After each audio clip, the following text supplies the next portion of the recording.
Et bon matin tout le monde, j'espère que vous allez bien. Ce matin, je prends le temps que j'ai parce que j'ai des petites vidéos à faire puis j'ai pas tout le temps le temps. Alors, j'en profite, j'ai un petit peu de temps ce matin pour vous parler de chakra. Parce que je fais des bracelets de chakra et plusieurs personnes m'en parlent. J'ai fait un petit post là-dessus il n'y a pas longtemps sur ma page, les sortilèges là. Mais des fois, d'entendre, c'est plus facile que de lire. Puis peut-être ça donne plus d'explications aussi. Je vais enlever ça. Pour vous dire que les chakras, ça vient des croyances hindouistes. Eux autres appellent ça la roue de l'énergie. Et c'est relié aux couleurs de l'arc-en-ciel selon les ondes de notre corps. Comme je vous expliquais que plus le bas part de la tête, la racine, c'est foncé, plus monte vers le cerveau, vers la tête, plus c'est clair, pour des couleurs plus claires, le ciel bleu, les violacés, les transparents. Eux ont découvert que certaines pierres avec les chakras faisaient vraiment une bonne façon d'équilibrer les énergies qu'on a. Il faut bien penser que la Terre a des vibrations, émane des énergies, nous aussi, puis on les ressent. Et souvent, quand que les chakras sont bloqués à certains endroits, on ne parle pas d'un morceau de toast dans la gorge, puis on se rend la gorge bloquée, là, on ne parle pas de ça, on parle d'énergie, de fluide, et on parle aussi de lumière. Pour vous expliquer de meilleure façon, moi je suis très visuelle, pensez à des conduits de ventilation. Les conduits de ventilation, moindrement qu'il y a de la poussière dedans, de l'accumulation, l'air passe quand même, mais elle a plus de difficultés à passer et à l'autre bout, il en sort moins.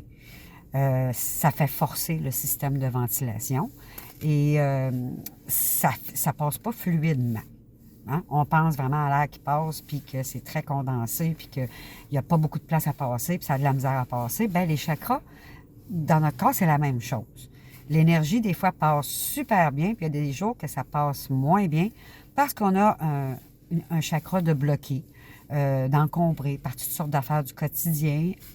Puis je vous dirais que porter 7 chakras, il y en a qui disent qu'il y en a 12, moi je m'arrête à 7 parce que ça fait vraiment la job, et qu'avec les 7 chakras, un pour chaque zone, bien, à force de le porter, c'est sûr que si vous portez ça une fois de temps en temps, puis que vous n'êtes pas réceptif, fait que c'est une autre chose aussi. C'est comme les médicaments, c'est pas tout le monde qui est réceptif de la même manière.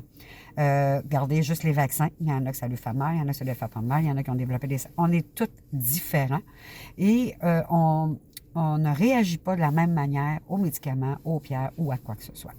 Alors, les pierres, c'est sûr que si vous les portez 1 heure, une fois par semaine, c'est sûr que c'est pas là que ça va vous apporter le plus. Moi, je suis très réceptive. Fait que moi, je les porte, puis je le sens tout de suite l'effet. Mais c'est pas tout le monde qui est comme ça. Puis je vous le dis, ça guérit rien. C'est pas une guérison. C'est un bienfait. C'est pour vous aider. Moi, je dis que quand on porte les chakras régulièrement, moi, c'est ce que ça me fait. C'est que je sens que tout va bien. Ça ne règle pas mes problèmes, aucunement. Problème d'argent, problème de char, problème de route, de trafic, ça ne réglera rien. Là. Mais ça aide à passer de meilleures journées. Parce que vu que mon énergie passe bien, que ma lumière passe bien, ben ma journée est plus facile, tout simplement. Fait que les bobos, les problèmes, des fois, sont plus faciles à accepter, à gérer, à passer au travers. C'est vraiment que pour ça. Les chakras, dans le fond, c'est pas pour rien guérir, c'est pas pour amener des solutions, là. C'est vraiment un bienfait et une façon d'être qu'on va être juste bien. J'ai quelqu'un de parqué en arrière. Je reçois la lumière. Alors, c'est ça. Les chakras, c'est ça. C'est vraiment une roue qu'on veut que ça continue toujours de tourner. On veut que l'énergie passe bien. C'est pour ça que les hindouistes, de départ, ça, travaillent beaucoup avec les vibrations et les bols tibétains, comme je vous ai présenté il n'y a pas longtemps. Le bol tibétain donne les vibrations et fait que ça ouvre les chakras et que ça laisse passer la lumière et l'énergie, un peu comme des conduits de ventilation qu'on irait nettoyer avec une brosse. C'est un peu le même système. Les chakras, les pierres, c'est la même chose. Chaque pierre a une vertu ou une propriété propre à elle et elle, dans cette zone-là, va faire cette job-là. Elle va laisser passer l'énergie, elle va laisser passer la lumière. Puis en plus, ben, il y a des fois que ça va apporter des bienfaits. Je vais vous donner un exemple de l'améthyste que tout le monde connaît. L'améthyste, c'est un quartz violacé qui est un chakra de couronne et qu'on prend souvent pour nous calmer, pour dormir. Ça aide au sommeil, à l'insomnie. C'est pas une pilule pour dormir. C'est quelque chose qui va nous aider à nous calmer et à nous relaxer, ce qui va faire qu'on va avoir un meilleur sommeil. Quand les chakras sont bien ouverts et que tout va bien, là, le sommeil va bien, le lever va bien, euh, ça aide pour ça. Moi, je prends de l'épilodite parce que je suis quelqu'un qui a un caractère très fort. Je suis quelqu'un qui est impulsif et je me connais. Et je sais que l'épilodite contient un peu de lithium. Fait que quand je la mets, ça me calme beaucoup. Je fais de la route.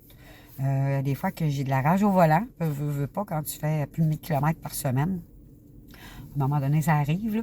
Mais quand je porte ça, officiellement, j'en ai beaucoup moins. Puis quand ça arrive, on dirait qu'il y a quelque chose qui m'allume et qui fait « Hey, wow, t'es un peu », puis ça me redescend. Ce que ça fait pas quand je ne l'ai pas. Vous allez peut-être me dire que c'est de l'effet placebo. Peut-être, mais ça fonctionne. Moi, du moment où ce que ça fonctionne, ben, je vais vous en parler. Puis je vais vous en parler longtemps parce que présentement, ça va super bien avec ça. Je ne suis pas très médicament, fait que je me porte vraiment vers autre chose. Je suis quelqu'un qui est habitué à travailler avec la nature et avec autre chose que des médicaments. C'est sûr qu'il y a des médicaments qui sont faits à base naturelle, mais il reste que j'aime mieux passer par les plantes, les pierres, ce qui vient, ce qu'on vit avec, dans le fond. C'est pas là pour avoir le fun. Là. Et c'est ça. Fait que j'espère que ça va vous avoir aidé un petit peu. Puis à ceux qui me disent, est-ce que je peux porter plusieurs bracelets? Bien oui. Bien oui, il n'y a pas de problème. C'est votre condition qui va vous dire si vous n'êtes pas capable de les porter. Trop sur le bras, ça peut être maintenant. Mais c'est surtout qu'à un moment donné, si vous filez mal parce que vous ne savez pas trop pourquoi, puis ben moi, je vous dirais enlever peut-être une coupe de bracelet. Il y a peut-être des choses qui ne vous font pas. Mais en principe, il n'y a aucun problème là, parce que c'est pas des médicaments. Fait que, à partir de ce moment-là, c'est très naturel et c'est très doux. Et comme je vous ai dit, hein, ça ne répare rien, ça ne guérit rien. C'est là pour un bienfait. Alors là-dessus, s'il y en a d'autres qui ont des questions à poser, il y en a qui ne sont pas sûrs, moi, je vous dirais, regardez, il n'y a pas de questions idiotes, il n'y a pas de questions niaiseuses. On veut juste apprendre, puis moi, je suis là pour vous aider. Puis si je ne suis pas capable de vous répondre, ben, je vais aller chercher les réponses à ceux qui m'en donnent, mes mentors qui sont là dans ma vie tout le temps. Alors, je remercie tout le monde, mais je vous souhaite une bonne journée. Je vais vous souhaiter des belles fêtes. Puis, c'est ça. Je vous souhaite que du bon dans la vie et une belle année 2022. Bonne journée.